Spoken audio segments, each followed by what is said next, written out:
करते हैं। देखिए, जेडीयू के मुस्लिम नेताओं ने पटना में प्रेस कॉन्फ्रेंस किया और वक्फ बिल पर पार्टी का स्टैंड क्लियर किया। जेडीयू के मुस्लिम चेहरों ने एक साथ प्रेस कॉन्फ्रेंस करके सीएम नीतीश के प्रति अपनी निष्ठा जाहिर की।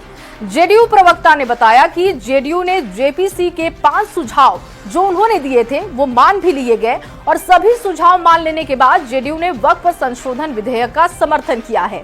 आपको रिपोर्ट दिखाते हैं और उसके बाद इस खबर को विस्तार से समझाएंगे।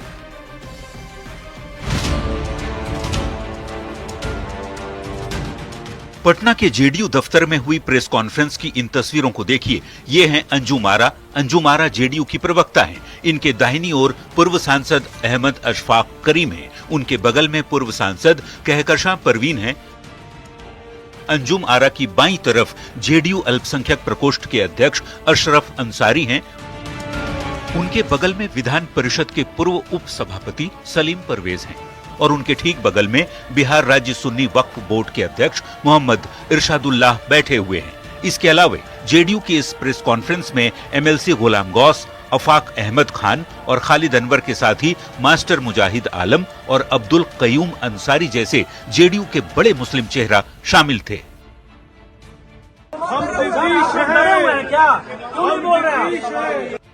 जेडीयू के मुस्लिम चेहरों ने प्रेस कॉन्फ्रेंस कर ये साफ कर दिया कि नीतीश मुस्लिमों के हितैषी हैं और ये उनके साथ हैं। किसी ने भी कोई इस्तीफा नहीं दिया। सब लोग माननीय मुख्यमंत्री श्री नीतीश कुमार जी के नेतृत्व में आस्था विश्वास व्यक्त कर रहे हैं और हम लोगों को उम्मीद है कि माननीय मुख्यमंत्री जी जो भी कार्य करते हैं इस समाज के हित के लिए किए हैं। उन्होंने बहुत सारा काम किया है। जेडीयू के मुस्लिम नेताओं ने बताया कि जेडीयू ने जेपीसी को 5 सुझाव दिए थे और सरकार के सभी सुझाव मान लेने के बाद ही जेडीयू ने वक्फ संशोधन विधेयक का समर्थन किया। 5 सुझाव हम लोगों ने दिया था जेपीसी के समक्ष और वो 5 सुझाव बिल में इनकॉर्पोरेट बिल में उसको लाया गया तो हमारी पार्टी ने समर्थन दिया। प्रेस कॉन्फ्रेंस खत्म होने के बाद जेडीयू दफ्तर के बाहर भी इन मुस्लिम नेताओं ने साफ कहा कि वो नीतीश कुमार के साथ हैं। कोई नाराज नहीं है। सब लोग जनता दल यूनाइटेड के सिपाही, जनता दल यूनाइटेड के माननीय नीतीश कुमार जी के साथ हैं। मेरे नेता आदरणीय नीतीश कुमार जी हैं। नीतीश कुमार जी का जो भी सुझाव था वो उन्होंने दिया और मैं नीतीश कुमार के साथ खड़ा हूँ। आपको बता दें कि वक्फ संशोधन बिल पर जेडीयू ने सरकार को समर्थन दिया है। दोनों ही सदनों में जेडीयू के सांसदों ने बिल के पक्ष में वोट किया। बिल पास होने के बाद से ही जेडीयू के कुछ मुस्लिम नेताओं की नाराजगी की बात कही जा रही है। प्रेस कॉन्फ्रेंस की तस्वीरों ने अब सब कुछ साफ कर दिया। न्यूज़ 18 के लिए पटना से आनंद अमृतराज के साथ ब्यूरो रिपोर्ट। तो रिपोर्ट आपने देखी और अब आपको खबर समझाते हैं विस्तार से। देखिए, वक्फ संशोधन बिल पर जेडीयू ने सरकार का साथ दिया, जिसके साथ पार्टी के कुछ नेताओं ने इस्तीफा भी दिया और ये कहा जाने लगा कि जेडीयू के मुस्लिम नेता नाराज हैं। इस कयासबाजी के बीच जेडीयू के मुस्लिम नेताओं की प्रेस कॉन्फ्रेंस हुई और पार्टी से नाराजगी की बातों को खारिज कर दिया गया। नेताओं ने कहा कि नीतीश में ही उनकी निष्ठा है और वो वक्फ बिल पर पार्टी के स्टैंड के साथ हैं।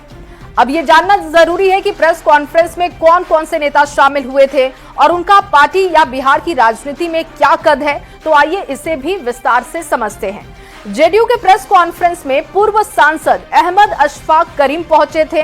पूर्व सांसद कहकशां परवीन और इसके साथ ही विधान परिषद के पूर्व उप सभापति सलीम परवेज भी शामिल हुए थे।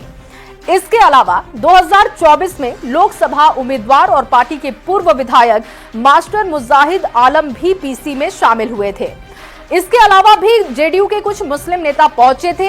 इन 3 नेताओं के नाम भी आपको बता देते हैं। देखिए, एमएलसी गुलाम गौस पहुंचे थे पीसी में, अफाक अहमद खान वो भी पीसी में पहुंच गए थे और खालिद अनवर भी प्रेस कॉन्फ्रेंस में दिखाई दिए।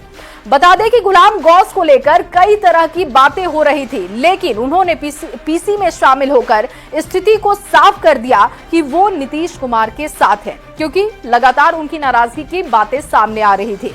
इसके अलावा बिहार मदरसा बोर्ड के पूर्व चेयरमैन अब्दुल कयूम अंसारी, बिहार राज्य सुन्नी वक्फ बोर्ड के अध्यक्ष मोहम्मद इरशादुल्लाह और शिया वक्फ बोर्ड के अध्यक्ष सैयद अफजल अब्बास भी पीसी में पहुंच गए थे। इसके अलावा जेडीयू प्रवक्ता अंजुम आरा वो भी दिखाई दी।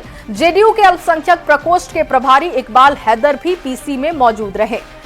अब ये जानने की कोशिश भी कर लेते हैं कि हाल के दिनों में किन नेताओं ने जेडीयू से इस्तीफा दिया, क्योंकि ये चर्चा का विषय है, तो उनके नाम भी आपके सामने रख रहे हैं। देखिए, राजू नैयर, मोहम्मद नवाज मलिक, कासिम अंसारी और मोहम्मद तरबेज सिद्दीकी अली के साथ कुछ और नेता हैं जिनके इस्तीफे देने की खबर सामने आ रही है, लेकिन पार्टी की तरफ से कहा जा रहा है कि इनका कद कोई बहुत ज्यादा नहीं है, इसलिए चर्चा का विषय नहीं होना चाहिए। पार्टी का कहना है कि इस्तीफा देने वाले नेताओं में कोई भी बड़ा नेता नहीं है। ऐसे नेताओं को पार्टी के अंदर भी लोग नहीं जानते। जिस कयूम अंसारी को लेकर खूब बातें की जा रही हैं और चर्चा हो रही है, वो कयूम अंसारी 2020 का चुनाव जेडीयू से नहीं लड़े थे और कयूम अंसारी को 500 के करीब वोट भी मिला था। मतलब इस्तीफा देने वाले कोई बड़े नेता शामिल नहीं है। वक्फ